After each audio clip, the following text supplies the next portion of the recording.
नमस्कार, मैं हूं संदीप चौधरी। आज सबसे बड़ा सवाल संडे स्पेशल में मैं बात करूंगा दलितों की, देश के दलित समाज की। वैसे मुझे इस दलित शब्द से ही आपत्ति है। इसमें वो बू आती है, दुर्गंध आती है कि एक समाज का तबका है, उसको हाशिए पर रखा है। सदियों से, आजादी के 75 साल हो चुके हैं, अमृतकाल की हम ताल ठोकते हैं, लेकिन एक समुदाय है, उसे हम हीन भाव से देखते हैं, उसे अपना नहीं मानते, उसे इंसान नहीं मानते। वो पुरानी कहावत है ना, ढोर पिशाच शूद्र पशु नारी, ये सब ताड़न के अधिकारी। वो मानसिकता आज तक नहीं बदली है। और यह मैं क्यों कह रहा हूं? राजस्थान की घटना है। राजस्थान के बूंदी जिले के गांव में एक दलित था, या है मैं कहूं, उसे बेड़ियों में एक पशु की तरह, राजस्थान में भी इस शब्द का इस्तेमाल किया जाता है, डांगर की तरह बेड़ियों में बांध दिया गया। ये तस्वीरें आप देख रहे हैं। जमीन पर बिठा दिया गया 31 घंटे। आप जानते ही हैं, एक दिन 24 घंटे का होता है। 31 घंटे इसे बेड़ियों में बांधा गया, भूखा प्यासा रखा गया, एक निवाला नहीं दिया। क्यों? क्योंकि यह दलित था। बंधुआ मजदूर की तरह इससे काम कराया जाता था, और जब पैसे मांगे तो इसका यह हाल किया गया। कहा गया, नहीं, घर में शादी थी, उसके लिए पैसे दिए गए थे, तो काम तो करना पड़ेगा। 6 लोगों के खिलाफ अब FIR दर्ज की गई है। तालेड़ा थाने में यह मामला दर्ज किया गया है।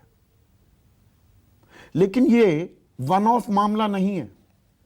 अभी पिछले एक हफ्ते का ही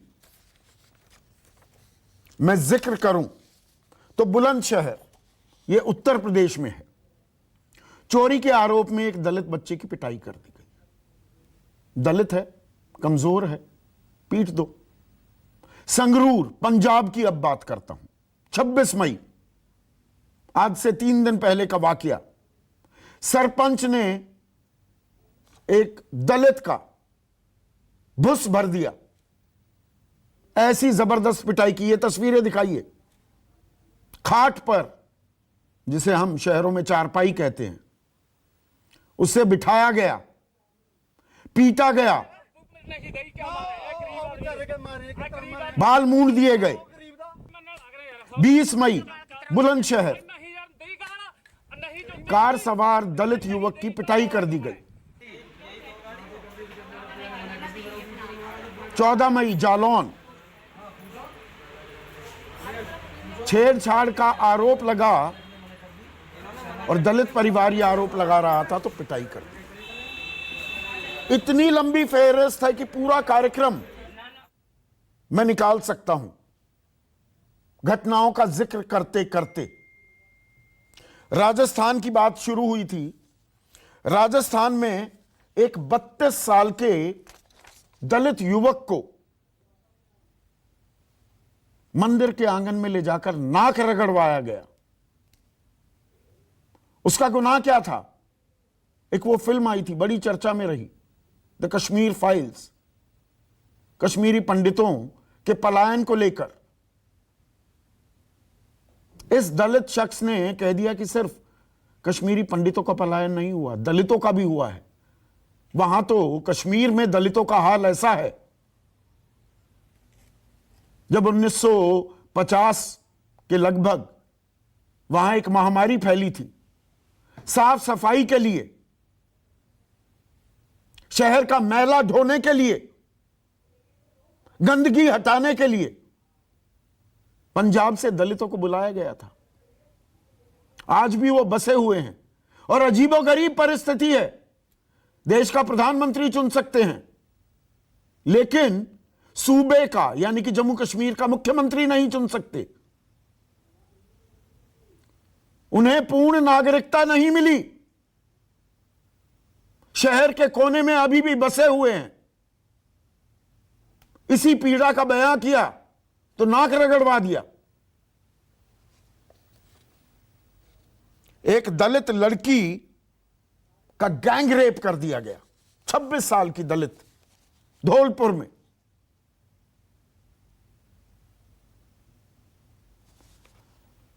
उत्तराखंड की बात करूं और 2 बार हुआ वाकया, क्योंकि हमें फर्क ही नहीं पड़ता। सरोकारों की बात है, संवेदनशीलता की बात है। एक स्कूल है वहां पर, बच्चों ने देखिए कैसी मानसिकता शुरुआती दौर से ही घर का राह दी जाती है। स्कूल में खाना, जो मेस में खाना बनता था, वो खाना खाना छोड़ दिया। क्यों? जो रसोइया थी और है वो दलित थी। हम दलित के हाथ का खाना नहीं खाएंगे। चुनाव आते हैं नजदीक तो दलितों की झोपड़ी में बैठकर तमाम राजनीतिक दलों के तमाम बड़े नेता खाना खाते हैं, आलती पालती मारकर, कि देखिए दलित हमारे भाई हैं, कितना भाईचारा है, कितना प्रेम है। असल हकीकत क्या है? बच्चे मना कर देते हैं और एक बार में बात खत्म नहीं हुई। अभी कुछ दिनों पहले फिर से विरोध प्रदर्शन शुरू हो गया। भला वो प्रशासन का उस दलित रसोइया को हटाया नहीं गया, लेकिन फिर विरोध हो गया। दलित के हाथ का बना खाना नहीं खाएंगे, ताल ठोकेंगे हम। देश के राष्ट्रपति, महामहिम, सबसे ऊंचे ओहदे पर एक दलित विराजमान है। दुनिया भर के सांसद हैं, मंत्री हैं, उनकी गिनती गिनाई जाती है। खाना नहीं खाएंगे। आंध्रा में डॉक्टर भीमराव अंबेडकर, सब स्तुतिगान कर रहे हैं उनका। उनके नाम पर वहां 13 जिले थे, 26 जिले किए मुख्यमंत्री जगनमोहन रेड्डी ने। उनमें से एक जिले के नाम के आगे डॉक्टर भीमराव अंबेडकर लगा दिया। यह अप्रैल की घटना है। त्राहिमाम मच गया, प्रदर्शन होने लगे, हिंसा हुई। नहीं कबूल है। और दलितों पर हो रहे अत्याचार तो दरअसल धीरे धीरे घटने चाहिए ना। अब मैं आपको आंकड़ा देता हूं, और केंद्रीय गृह मंत्रालय का आंकड़ा है, मेरे दिमाग की उपज नहीं है। 2018 में दलितों पर ज्यादती के 42,793 केस दर्ज हुए, और इनमें बलात्कार के सबसे ज्यादा मामले होते हैं। दलित की बहन बेटी है, हमारी भी बहन बेटी है, दलित है, कर दो बलात्कार, सबसे ज्यादा होते हैं। 42,793 केस कुल मिलाकर। 2019 में हो गए ये 45,961, और 2020 में 53,886। और कितने केस दर्ज होते हैं ये अपने आप में एक सवाल है, आप मुझसे बेहतर जानते हैं। This is just the tip of the iceberg. और इनमें सबसे ज्यादा केसेस कहां होते हैं? 3 सालों का आंकड़ा बता रहा हूं, 21-22 के आंकड़े अभी केंद्रीय गृह मंत्रालय ने जारी नहीं किए हैं। उत्तर प्रदेश में 36,467, बिहार में 20,973, राजस्थान में 18,418, मध्य प्रदेश में 16,952। और इसमें दिलचस्प बात ये, बीजेपी की भी सरकारें हैं, कांग्रेस की भी है, और एक साझा सरकार है, जेडीयू। तो ये कहीं ना कहीं मानसिकता का सवाल है, जो अभी तक वो गंदगी हमारे दिमाग से नहीं निकली है। कब निकलेगी? इस पर मैं चर्चा करने वाला हूं। ऐसे में आज का सबसे बड़ा सवाल, दलितों पर बढ़ते अत्याचार, कुछ तो करो सरकार। और सरकार कह रहा हूं तो केंद्र और राज्य सरकार सभी पर यह जिम्मेदारी डालते हुए सवाल पूछ रहा हूं। और आजादी के 75 साल दलितों का नहीं बदला हाल। चर्चा में मेरे साथ बीजेपी के राष्ट्रीय प्रवक्ता, युवा चेहरा है, और मैंने शुरुआत में भी कहा, मुझे इस दलित शब्द से आपत्ति है। यह वर्गीकरण जो हमने कर रखा है समाज में कि एक तबका है, अरे ये तो दलित हैं, दलित समुदाय से आते हैं। आज मैं पहली बार इस तरह से इनका परिचय दे रहा हूं और पूरा नाम भी लिख रहा हूं। नाम मैं कभी पूरा नहीं लिखता हूं और सिर्फ गुरु प्रकाश लिखिए। मेरे साथ कांग्रेस की राष्ट्रीय प्रवक्ता साधना भारती, राजनीतिक विश्लेषक हैं, बीएसपी के वरिष्ठ नेता भी हैं सुधींद्र भदौरिया, एके वाजपेयी एलजेपी आर के नेशनल वाइस प्रेसिडेंट और मुख्य प्रवक्ता रामविलास पासवान, स्वर्गीय रामविलास पासवान, दलितों के लिए लड़ते लड़ते उन्होंने अपनी लंबी जिंदगी गुजारी, अब उनका स्वर्गवास हो गया है। और दलित चिंतक अशोक भारती मेरे साथ हैं। गुरु, ये रोज बरोज जब खबरें आती हैं दलितों पर अत्याचार, कोई ना कोई रूप, कहीं सिर मुंडा दिया, कहीं घोड़ी पर चढ़ने पर जलील किया गया, कहीं बेड़ियों में बांध दिया, कहीं दलित के हाथ का खाना नहीं खाएंगे बच्चे। हम कहते हैं सबका साथ सबका विकास, दलितों का विकास हो रहा है, इसे विकास कहते हैं हम।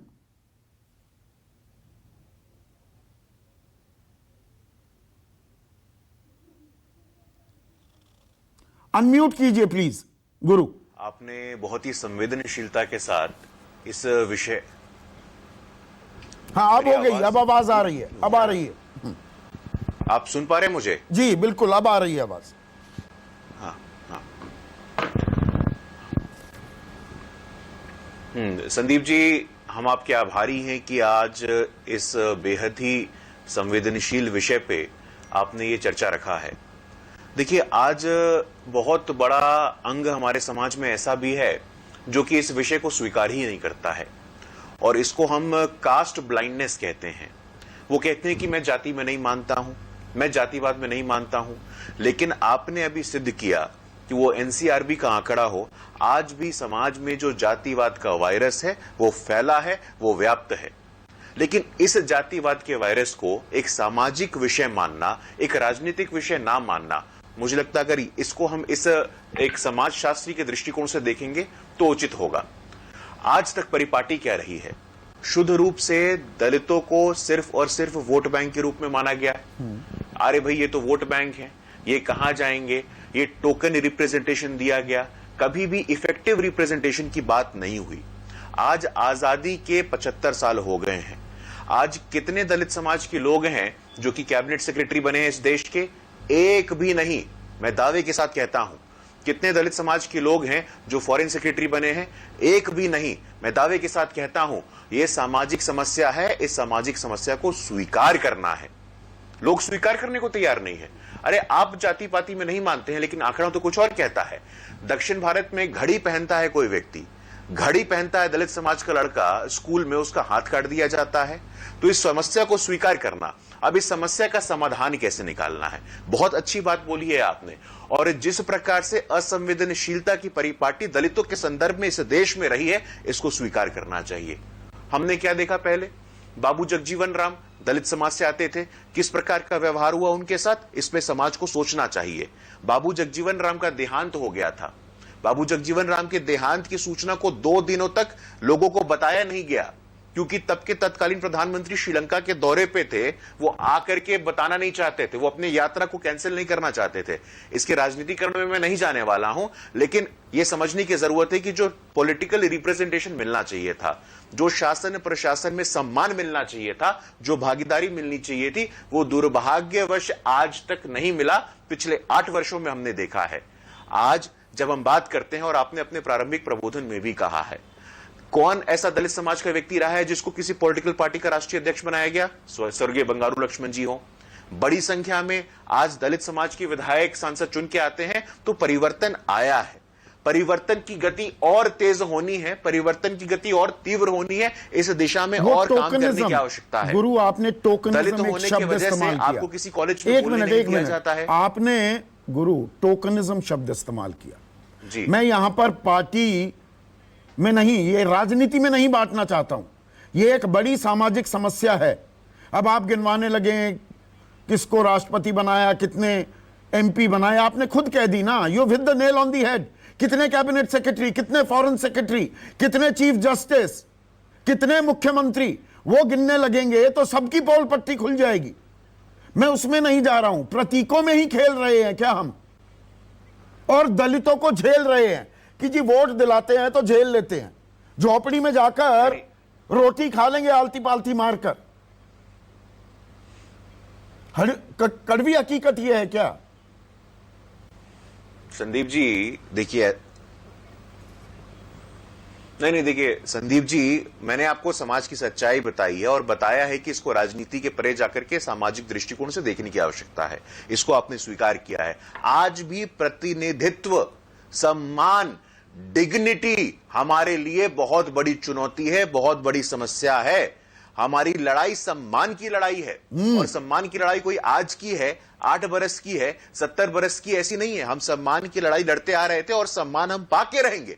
आज भी दलित समाज के किसी व्यक्ति को, वो चाहे कितना पढ़ा लिखा हो, उसको किसी कॉलेज में बोलने से रोक दिया जाता है। ये कौन सी मानसिकता है? आपको रोका गया एलएसआर में, यहाँ पे प्रोजेक्ट चला रहे हैं। बात आपको एलएसआर में रोका गया? परिवर्तन नहीं, एक चीज बताइए ना, आपको एलएसआर में रोका गया? उत्तराखंड में एक स्कूल में, मतलब बच्चे कह रहे हैं दलित रसोइयां हैं तो हम खाना नहीं खाएंगे, और एक बार नहीं होता, 2 बार होता है। पहले जनवरी में और अभी कुछ दिनों पहले फिर से विरोध।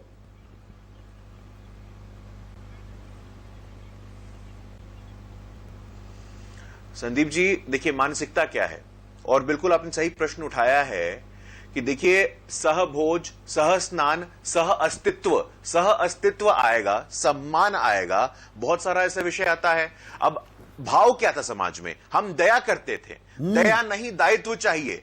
क्या ये जो दलितों के कल्याण के लिए मंत्रालय है संदीप जी, उसका नाम समाज कल्याण मंत्रालय हुआ करता था? समाज कल्याण मंत्रालय को बदल करके अटल जी ने सामाजिक सशक्तिकरण, सामाजिक न्याय ये रखा है। आज दलितों को, और दलितों की बड़ी संख्या में, राजा सुहेलदेव पासी के नाम पे राजनीति होती थी। राजा सुहेलदेव पासी के नाम पे स्मारक किसने बनवाया? राजनीति में जाने का कोई पॉइंट नहीं है, क्योंकि दलितों को भी एहसास हो गया है बड़ी संख्या में। यदि आज हम देखते हैं कि दलितों को राजनीति में, शासन प्रशासन में भागीदारी मिली है, सम्मान मिला है, तो उनको पता है कि कौन सा पार्टी, कौन सा संगठन, कौन सा नेतृत्व उनके साथ खड़ा है। लेकिन यह समस्या है, गैर बराबरी है, सामाजिक असमानताएं हैं, और जिसकी चेतावनी बाबा साहेब अंबेडकर ने 26 नवंबर 1950 को भी दिया था, that on 26 January we are going to enter a life of contradiction, we will have inequality in the social life. सामाजिक जीवन में असमानताएं रहेंगी। सामाजिक जीवन भी दुर्भाग्यपूर्ण है कि आज भी असमानताएं हैं, लेकिन राजनीतिक प्रतिनिधित्व से, सम्मान से, शासन प्रशासन में भागीदारी से वो असमानताएं कम हो रही हैं। कम हो रही हैं। आप कह रहे हैं कि असमानताएं कम हो रही हैं। चंद्रशेखर रावण भी मेरे साथ जुड़ गए हैं। युवा हैं और सड़क पर लड़ते हैं, दलितों के लिए खुलकर लड़ते हैं। आजाद समाज पार्टी भी बनाई है। आजाद समाज की परिकल्पना कर रहे हो चंद्रशेखर आप। दलित आजाद हो पाया है? आज नहीं आई, मुझे दोबारा कहेंगे क्या? मैं ये कह रहा हूं, आजाद समाज पार्टी तो आपने बना ली, दलित आजाद हो पाया है? 75 साल हो गए आजादी मिले। नहीं, मैं समझता हूँ हजारों साल की गुलामी और अब आजाद भारत में भी तो थोड़ा बहुत कुछ मिला है। तो वो पूना पैक्ट और उसके बाद जो रिजर्वेशन मिला, उसमें, इसमें भारत के अंदर 2% नौकरियां हैं सरकारी, उसमें से कुछ हिस्सा मिला है। उसी के नाम पे तो अब तक गाली खाते रहते हैं। पहले कॉमनल अवार्ड बाबा साहब अम्बेडकर को मिल रहा था, लेकिन कुछ साजिशों की वजह से नहीं मिला, तो आरक्षण मिला है। उस आरक्षण की वजह से थोड़ा बहुत आगे बढ़े। बाकी तो सरकार की योजनाएं कागजों पर रहती है, कोई सी सरकार हो। कुछ ज्यादा बदला नहीं है, कुछ आजादी नहीं है। और मैं समझता हूं कि बस ये है कि आज अच्छे कपड़े पहनने लगे हैं थोड़ा सा आगे बढ़ के, और घूमने की आजादी मिल गई है। बाकी सार्वजनिक रूप से तो आप देखते हैं अभी भी मंदिर मंदिर जाने में पिटते रहते हैं, कहीं पूरी बांटने पिटते रहते हैं। एक घटना का जिक्र आपने किया जो उत्तराखंड की है भोजन माता वाली, उसका उसको आप देख लो, वर्तमान है ये आजाद भारत का, ये 2022 चल रहा है कि दलितों के हाथ का बना खाना भी अभी लोग पसंद नहीं करते हैं। तो हालात बहुत कुछ सुधरे नहीं है, जुगे तू है। दलित को आज भी इंसान नहीं मानते। हम बड़ी भाईचारे की बात करते हैं, सबकी बराबरी की बात करते हैं। जी मेला ढोने के लिए है दलित, समाज में है कुछ लोग साफ सफाई कर देंगे, हमारे हल जोत देंगे, बंधुआ मजदूर मिल रहे हैं। ये अभी मानसिकता हावी है क्या चंद्रशेखर? यही झेलते हो आप हर रोज?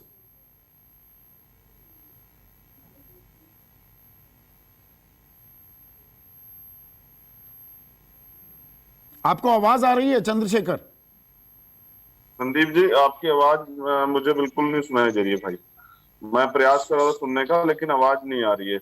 नहीं, मैं ये कह रहा हूं कि बस इंसान भी माना जाता है क्या? दलित को इंसान मानने को तैयार है अभी भी समाज? मैं कुछ कहूं संदीप भाई? हाँ कहिए ना प्लीज। आप बड़े सीनियर जर्नलिस्ट हैं, मैं सुनता हूं आपको। बच्चा लाल उन्मेष जी की एक वो मेरे सामने है, कौन जातो भाई दलित है साहब।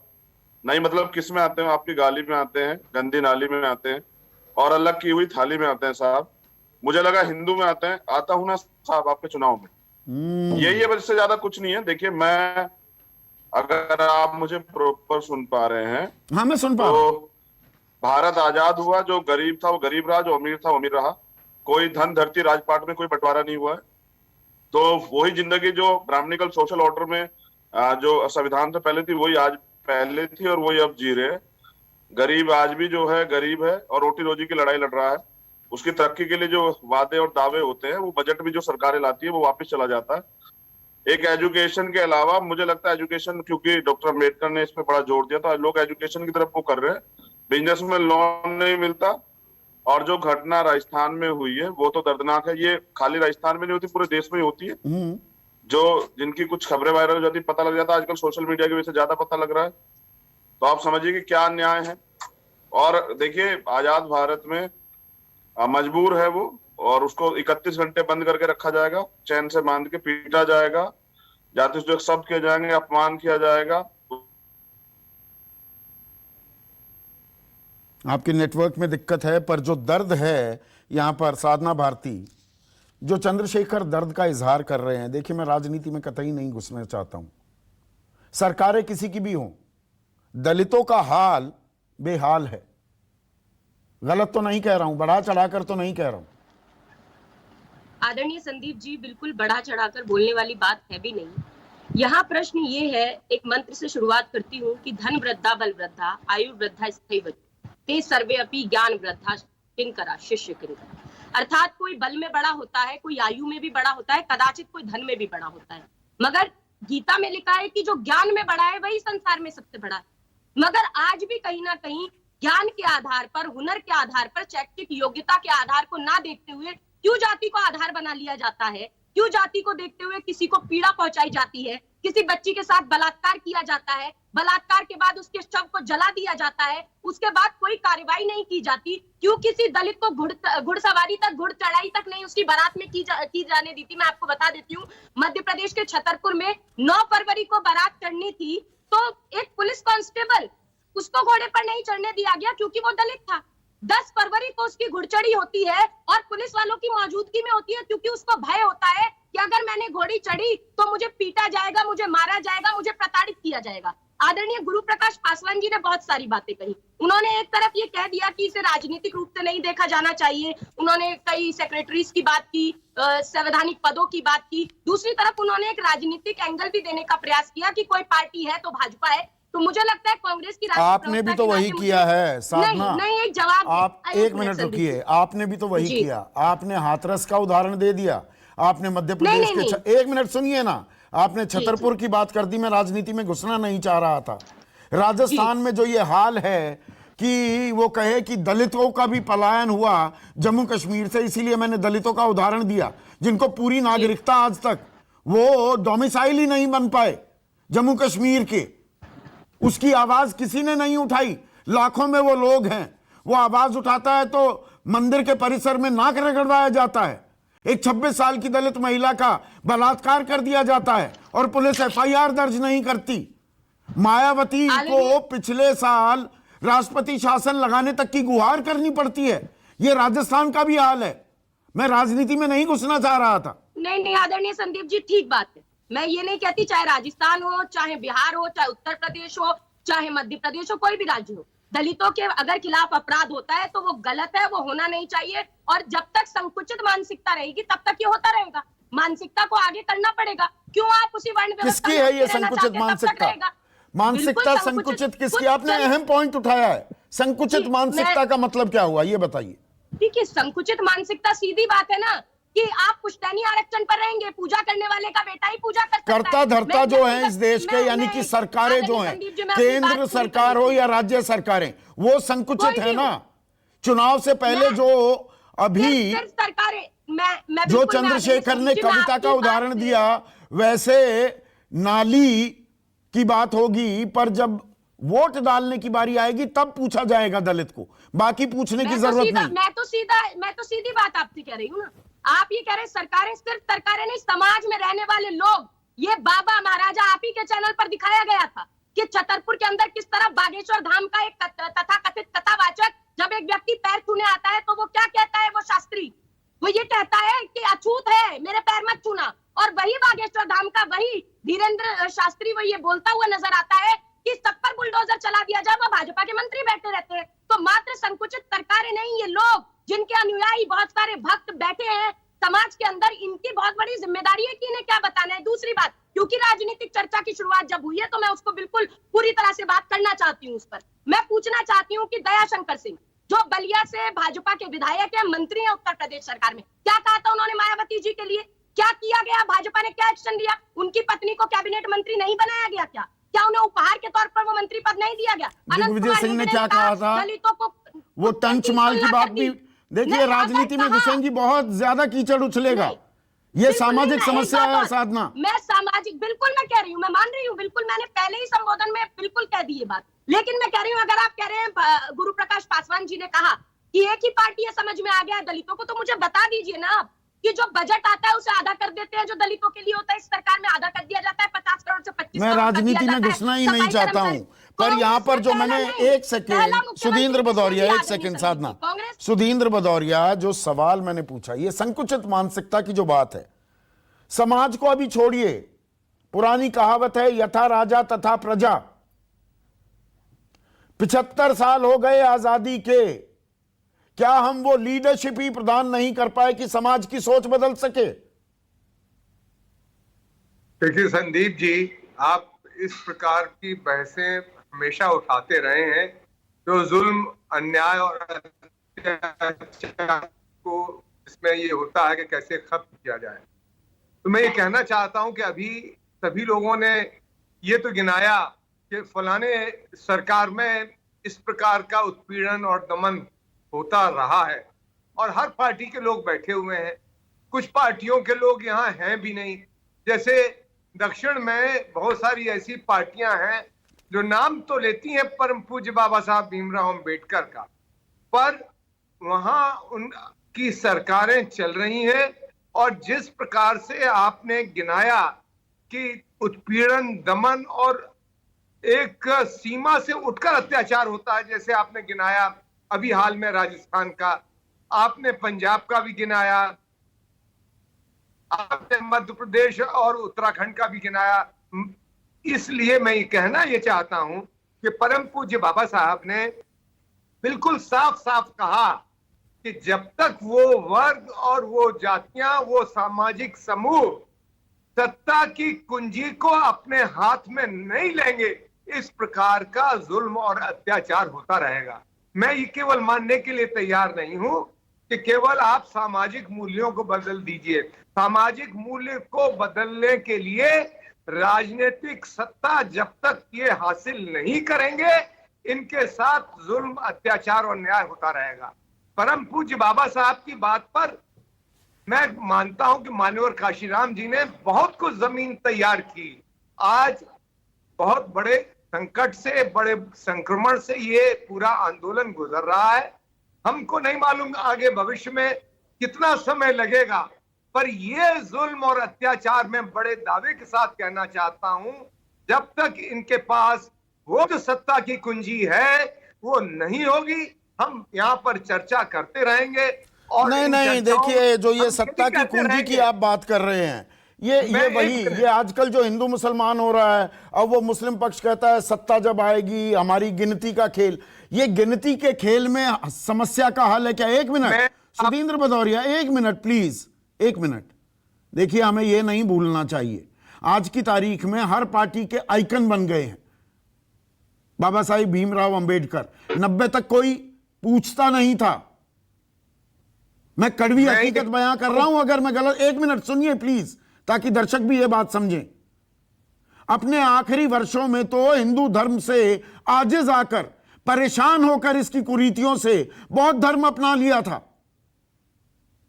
देखिए मैं ये कह रहा हूं संदीप जी, आपने अभी गिनाया कि 75 वर्ष की आजादी को हो गए और आज भी उतना जुल्म और अत्याचार हो रहा है। मैं कहना चाहता हूं कि एकलव्य के समय से और आज तक ये बहुत बड़ी लंबी यात्रा है। ये कोई पहली बार नहीं हो रहा भारतीय समाज में, ये आजादी के बाद से नहीं शुरू हुआ है। ये कई सदियों का मामला है, कई हजारों वर्षों का मामला है। महात्मा बुद्ध को सबसे पहले इस तरह के जुल्म और अन्याय के विरुद्ध अगर किसी ने सशक्त ढंग से एक अभियान चलाया, एक विचार दिया और वो आगे चलकर एक धर्म भी बन गया, तो मैं समझता हूं कि महात्मा बुद्ध का बहुत बड़ा योगदान था और आज तक वो जंग जारी है। मैं समझता हूं इसी क्रम में मान्यवर काशीराम जी ने महात्मा फुले से लेके संत कबीरदास तक हम पहले जा सकते हैं, पर मान्यवर काशीराम जी ने इस बात को, इस पीड़ा को बहुत सशक्त ढंग से उठाया।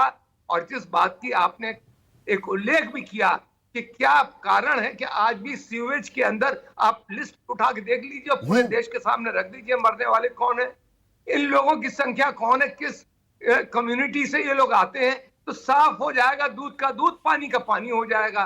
तो इसीलिए मैं ये जो कहता हूं कि सत्ता की कुंजी, क्योंकि अगर सत्ता की कुंजी उनके पास होगी तो वो सूबेज लाइन में नहीं घुसेंगे, वो कहेंगे कि हमें भी वो भागीदारी दीजिए। 4 बार मुख्यमंत्री रही, 4 बार मायावती मुख्यमंत्री रही। सबसे ज्यादा दलित उत्पीड़न के मामले 2018 से 2020 के बीच उत्तर प्रदेश में क्यों हुए?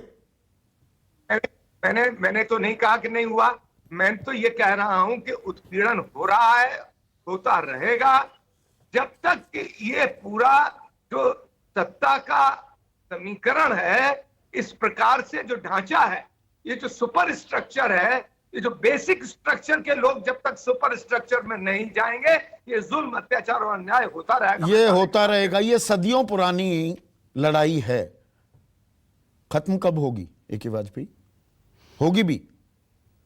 संदीप जी, ईमानदारी से अगर कहा जाए तो प्रयास तो किए गए। अब वो कितने % प्रयास हुए, उसका अगर रिजल्ट देखें तो बड़ा माइनस में जाता है। वो कोई लगता नहीं कि किसी तरह के प्रयास पूरी तरीके से कामयाब हो पाए हैं। और समस्या हजारों साल पुरानी है, ये भी बात है। अब इसमें लड़ाई है, एक तो लड़ाई ये है कि उसको समकक्ष लाके कैसे खड़ा किया जाए, दूसरी लड़ाई है आर्थिक प्लेटफॉर्म पे, और तीसरी लड़ाई है कि समाज में उनको मान सम्मान किस तरीके से मिले। ये 3 लड़ाइयां हैं। सरकारों ने कितना काम किया, कितना नहीं किया, उस डिबेट में जाने का कोई फायदा ही नहीं है, क्योंकि रिजल्ट आपके सामने। राजस्थान की जो कल की घटना है, ये उसी रिजल्ट की एक कड़ी है। हर स्टेट में, हर राज्य में, हर गांव में, हर जिले में आज ऐसी घटनाएं हो रही हैं। और कानून भी है।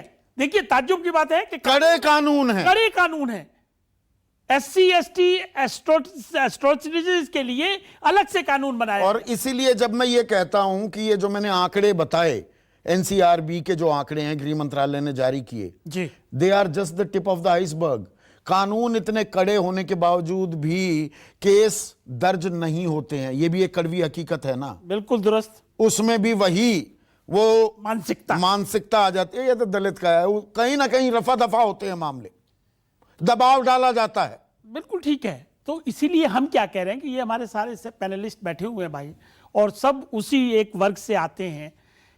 ये सॉल्यूशन किस तरीके से सजेशंस देंगे, उसको सरकार में कैसे कानून और तरीके से कड़े बन सकते हैं और कानून लागू कैसे होंगे, ये सब चीजों पे काम किया, लेकिन उसका रिजल्ट आया नहीं। माफ करना, सरकारें एक नहीं है, सरकारें आई गई चली गई और अभी भी हैं। और जो दलित के लीडर्स थे उन्होंने भी प्रयास किए। तो हमारा सिर्फ कहना यह है कि अब जैसे एक छोटा सा एग्जांपल हम देते हैं आपको, ये जो सीवरेज अंदर घुस के एक पर्टिकुलर कम्युनिटी के लोग ही काम करते हैं, ऐसा क्यों होगा भाई? 800-900 लोग हर साल मरते हैं। अभी मैंने देखा आंकड़ा, खबर कभी आती नहीं है। 289 अभी पिछले साल, 1 साल और 2 साल के अंदर। हाँ। 289 सिर्फ जो अंदर, और हाँ। उनके पास और ये कोरोना काल के हैं, मैं बता रहा हूं 800-900 तक भी गया है ये आंकड़ा। हम वही बता रहे हैं। और आज भी मशीनें उनको नहीं दी जाती, अंदर घुस के वो काम करते हैं, और उसके बाद कोई सुनने वाला नहीं है, कोई कानून की मदद करने वाले नहीं है। वो बिहार के कितने इंसिडेंट बताऊं, राजस्थान के कितने बताऊं, यूपी के कितने बताऊं। तो ये समस्या देखो राजनीतिक के साथ साथ, हाँ मुझे याद है पासवान जी का एक किस्सा याद है, उन्होंने कहा कि भाई जब तक हम सत्ता में नहीं बैठेंगे तो हम कानून कैसे बनवाएंगे, हम पॉलिसीज कैसे बनवाएंगे। ये लगातार, ये देखिए लगातार ये सुधींद्र भदौरिया ने भी कहा। मैं एक और कड़वी बात कहूंगा और आपको बुरा भी लगेगा जी, और मैं चाहता हूं आपको बुरा लगे जी। सुधींद्र भदौरिया ने भी कहा सत्ता की कुंजी, आपने कहा मायावती 4 बार मुख्यमंत्री रही, रामविलास पासवान लगभग हर सरकार में मंत्री रहे, पर जो ये तथाकथित मैं कह रहा हूं दलित नेता है, वो भी नेता बनते ही, मंत्री बनते ही सवर्ण हो जाते हैं क्या? ये एक परेशानी है क्या? अरे नहीं, बिल्कुल गलत। देखो मायावती जी जब सरकारों में रहीं तो उन्होंने भी काम किया, अपने समाज के लिए अलग से काम किया। SC/ST एक्ट के लिए उन्होंने कब सबसे ज्यादा पैरवी की। मानसिकता क्यों नहीं बदली? नहीं, मानसिकता वो समाज का हिस्सा, हम हैं, आप हैं, वो है, सब लोग हैं। अब अर्बनाइज मेट्रोपॉलिटन सिटीज में ये मानसिकता बदली हुई है। आप भी अपने स्टाफ के साथ बैठते हैं, हम भी अपने स्टाफ के साथ बैठते हैं, इक्वल ट्रीटमेंट मिलता है बकायदा।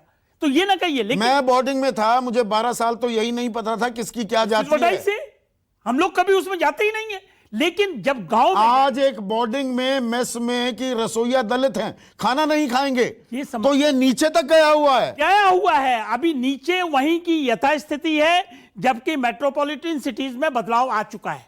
यह भी तथ्य आप मानेंगे। और लेकिन उस मानसिकता को बदलने के लिए हम स्वयं जिम्मेदार नहीं, उसमें भी सभ्यता का तकाजा है। तो प्यार मोहब्बत से बात तो कर लेंगे, शादी ब्याह नहीं होगा, रिश्तेदारी नहीं होगी, संबंध आगे नहीं बढ़ेंगे।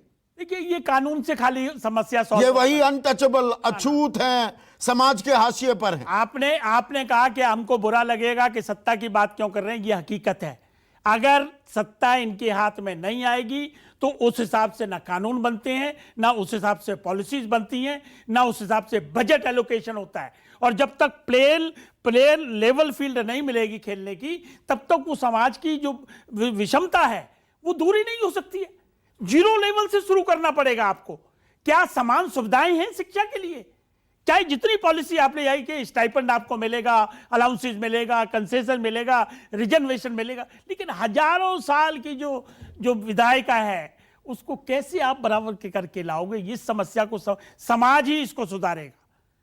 मेट्रोपॉलिटन सिटीज में समाज कब सुधारेगा? समाज की जिम्मेवारी, 75 साल तो हो गए आजादी को। समाज की जिम्मेवारी अपनी है, सत्ता की जिम्मेवारी अपनी है।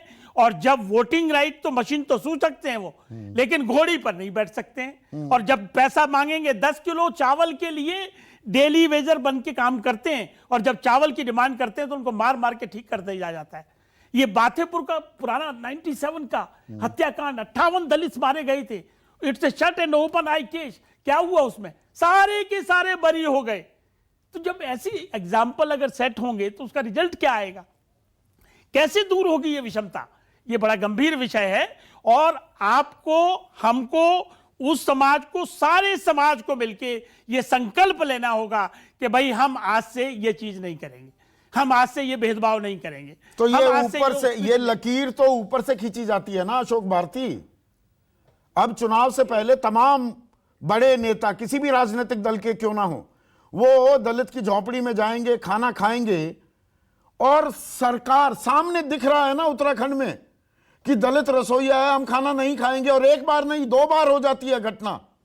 ये कैसे हो जाएगी अगर सरकार कड़े आदेश पारित कर दे? हो सकता है क्या? बिल्कुल नहीं हो सकता है। मैं संदीप जी एक एक लाइन की 4 बातें करना चाहता हूं। यहां पे तमाम पॉलिटिकल पार्टीज के नेता हैं। पहली बात तो ये कि जब तक हम राजनीतिक दलों में शेड्यूल कास्ट या शेड्यूल ट्राइब के जो चुने हुए नुमाइंदे हैं उनको दलित अत्याचारों के प्रति अकाउंटेबल नहीं ठहराएंगे, पंचायत से लेकर पार्लियामेंट तक, जब तक उनकी कुर्सी दलितों पर होने वाले अत्याचार पर नहीं हिलती है, जैसे 2 अप्रैल 2018 को हिली थी, तब तक मुझे लगता है कि एक बड़ा ये सवाल बना रहेगा। दूसरी बात जो मैं कहना चाहता हूं, दलितों पे अत्याचार, दलितों का शोषण, दलितों का दमन, ये सामाजिक प्रॉब्लम नहीं है, ये राजनीतिक प्रॉब्लम है। राजनीतिक दल जानबूझ के इस प्रॉब्लम को समाज के दायरे में घुसेड़ना चाहते हैं, जबकि अकाउंटेबिलिटी उनकी है, सत्ता उनके पास है, राजनीति उनके पास है। समाज में अपनी बॉल ना फेंकिए, बताइए आपके पार्टी के पास क्या दलितों के अत्याचार के ऊपर कोई सामाजिक नीति है? क्या आपके पास दलितों के लिए, दलितों के अत्याचार रोकने के लिए कोई रणनीति है? ये बात। तीसरी बात जो मैं कहना चाहता हूं कि सरकारें कांग्रेस की साधना भारती थी, भारतीय जनता पार्टी के गुरु प्रसाद हैं, आजाद समाज पार्टी के मूंछों पे ताव देने वाले रावण हैं, और हमारे मित्र जो AK वाजपेयी हैं। ये बताएं कि उनका क्या, कौन सी व्यवस्था ऐसी है राजनीति में, देश की शासन व्यवस्था में जो फेल हो रही है, क्या उन्होंने उसका आकलन किया है? अगर आकलन किया है तो उसके खिलाफ वो क्या काम कर रहे हैं, उसको ठीक करने के लिए क्या काम कर रहे हैं? अंतिम बात जो मैं कहना चाहता हूं वो मैं ये कहना चाहता हूं कि हमें यह समझना है कि देश में जो लोकतांत्रिक आकांक्षाएं, डॉक्टर अंबेडकर ने 1952 में जब अनुसूचित जाति के ऊपर स्पेशल कमिश्नर की रिपोर्ट पेश हुई थी, पहली रिपोर्ट पेश हुई थी, उसमें उन्होंने कहा था कि सरकार को यह तय करना पड़ेगा, पंडित जवाहरलाल नेहरू की सरकार थी, कांग्रेस की सरकार थी, देश की आजादी के बाद की सरकार थी, उन्होंने कहा था ये जो अत्याचार दलितों पर जिसकी रिपोर्ट पेश की गई है, सरकार के पास इस बात को शॉर्ट टर्म, लॉन्ग टर्म रणनीति बनानी पड़ेगी कि अत्याचार खत्म हो। लेकिन राजनीति तो दलितों से बचना चाहती है, राजनीति तो सामाजिक सवालों से बचना चाहती है, राजनीति तो सामाजिक सवालों का फेस नहीं करना चाहती, राजनीति केवल कुर्सी का खेल रह गया है। तो हमें यह कुर्सी के खेल को एक्सपोज करना है। इस अत्याचारों के पीछे भी पॉलिटिकल पार्टी का राजनीति का खेल है। उसी राज्य में अत्याचार ज्यादा आते हैं जहां चुनाव होने वाला होता है।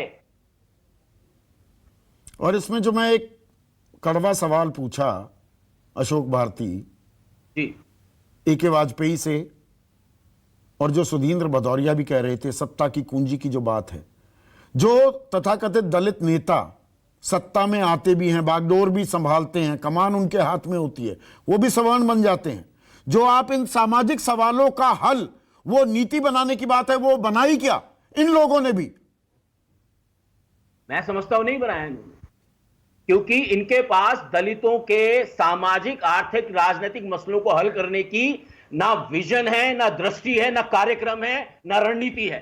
जब तक इन सवालों को लेकर रणनीति नहीं होगी, सामाजिक समझ नहीं होगी, दृष्टि नहीं होगी, विजन नहीं होगा, यह प्रॉब्लम हर बार संदीप जी आप और हम जैसे लोग लगातार बातचीत करते रहेंगे, और ये बातचीत में कुछ लोग अपना चेहरा चमकाते रहेंगे, लेकिन चेहरा चमकने से दलितों के सामाजिक, आर्थिक और ऐतिहासिक सवाल है वो हल नहीं होंगे। उनको हल करने के लिए पूरी ठोस ईमानदारी और अपने अंतर में झांकना पड़ेगा कि क्या हम दलितों के साथ न्याय कर रहे हैं, क्या वाकई में राजनीतिक दल भारत के सामाजिक ढांचे को बदलना चाहते हैं। जब हम उन व्यवस्थाओं को मजबूत करने में लगे हुए हैं जिन व्यवस्थाओं से दलितों का शोषण होता है, दलितों की पीड़ा होती है, तो हम कैसे उनको दूर करेंगे? तीनों राजनीतिक, बल्कि चारों राजनीतिक दलों से छोटा छोटा मैं जवाब चाहूंगा। सुधींद्र भदौरिया, आपके साथ शुरू कर रहा हूं। अशोक भारती ने मेरे हिसाब से बहुत ही अहम, बहुत ही वाजिब सवाल पूछा है कि इस अत्याचार को, दलितों के खिलाफ इस असमानता, इस भेदभाव की मानसिकता को खत्म करने के लिए कोई नीति है किसी के पास? 30 सेकंड का जवाब चाहूंगा प्लीज। मैंने ऐसा शुरू में कहा, बात को फिर दोहराने की जरूरत नहीं है, पर मैं ये जरूर कहूंगा कि हमारे देश में जो संविधान है वो फेडरल स्ट्रक्चर है। फेडरल स्ट्रक्चर में जो हमारे पास असली ताकत है वो सेंट्रल सिस्टम के पास होती है, और राज्यों के पास भी सत्ता होती है। राज्यों में कानून व्यवस्था से लेके अन्य तमाम देश को और उस क्षेत्र के संचालन के लिए तमाम ताकत होती है। पर जब तक बुनियादी ढांचे में बुनियादी परिवर्तन नहीं आएंगे, उसी संदर्भ में मैं समझता हूं कि मान्यवर काशीराम जी तो जीवित थे जब बहन मायावती जी मुख्यमंत्री बनी, तो क्या हम लोगों ने प्रयास नहीं किए? मैं तो नहीं मानता ऐसा कि नहीं किए, प्रयास हुए, पर जो जिस प्रकार के सशक्त ढंग से प्रयास हो सकते थे उसके अनुरूप तब तक नहीं हो पाएंगे जब तक आमूल चूल परिवर्तन करने आप आमूल चूल परिवर्तन की बात कर रहे हैं, मैं एक नीति की बात कर रहा हूं। AK वाजपेयी, वो नीति है। देखिए नीति, हम यूनिफॉर्म सिविल कोड की बात करते हैं, समान नागरिक संहिता हो, 3 तलाक को हमने खत्म कर दिया। ये भेदभाव खत्म करने का कोई रोड मैप है हमारे पास? बनाया भी है हमने। ये सीधा सवाल सरकार से हो गया आपका एक तरीके से। किसी भी सरकार के लिए है ये, 75 साल में कन्फाइन मत करिए। हाँ। हम ये कह रहे कि देखिए जहां तक हमारा सवाल है, हम तो पीड़ा सही है, हम तो उसी समाज का हिस्सा हैं।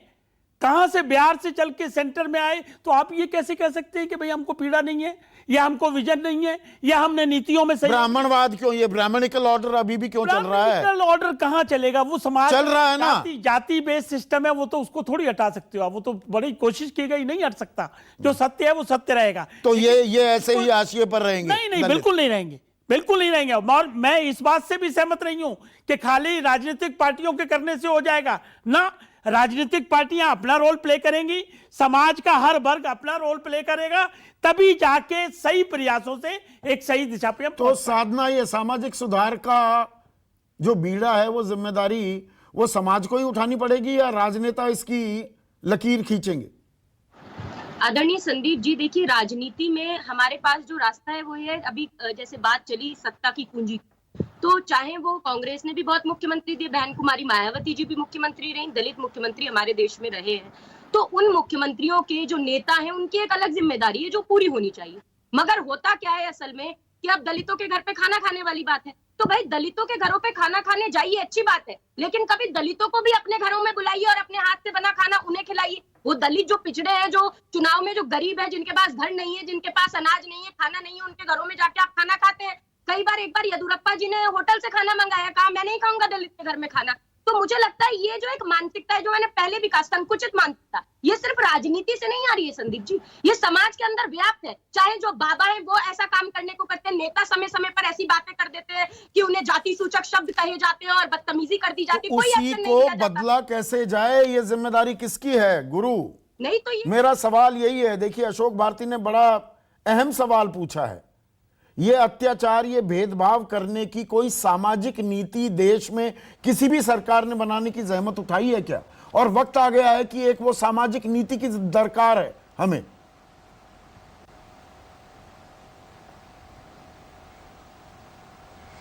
संदीप जी, समाज में असमानताएं हैं, दलितों के प्रति अत्याचार बढ़े हैं, लेकिन इसके साथ साथ दलितों को प्रतिनिधित्व, दलितों को सशक्तिकरण भी मिला है। संदीप जी, आप न्यूज 24 में हैं, आप मीडिया के स्पेस में काम करते हैं, आपने मीडिया के क्षेत्र में, या आप लोगों ने मीडिया के क्षेत्र में कितने दलितों को बढ़ाया, ये प्रश्न अपने आप से कभी पूछना चाहिए। आज मीडिया के क्षेत्र में एंकर्स हो, एडिटर्स हो, सीनियर पोजीशंस हो, उसमें कितने दलित समाज के लोग हैं? सिविल सोसाइटी, एनजीओ सेक्टर में कितने लोग हैं? बैठ करके व्यवस्था को गाली देना, व्यवस्था की आलोचना करना, ये सरल होता है, लेकिन व्यवस्था में आकर के आज मैं आपको ऐसे सैकड़ों दलितों के नाम बता सकता हूं जिनका टर्नओवर सैकड़ों करोड़ रुपए हैं। मिलिंद कांबले हैं, टीना डाबी हैं, बहुत सारे ऐसे दलित समाज के लोग हैं जो अच्छा कर रहे हैं, और यह संविधान के द्वारा ही संभव हो पाया है, राजनीतिक प्रयासों से ही संभव हो पाया है। बाहर बैठ करके आलोचना करना और सामाजिक समीक्षा नीति की करना दरकार है मुझे क्या लगता है देश कि को? आज समाज को अपने आप इस से भी ये प्रश्न 75वीं पूछने की वर्षगांठ को जब हम आवश्यकता है। मनाते हैं, एक तरफ दिक्कत है, सबकी बराबरी सामाजिक नीति की इंश्योर की दरकार है, जाए, आरक्षण- ये जिम्मेदारी है कि नहीं सरकारों की?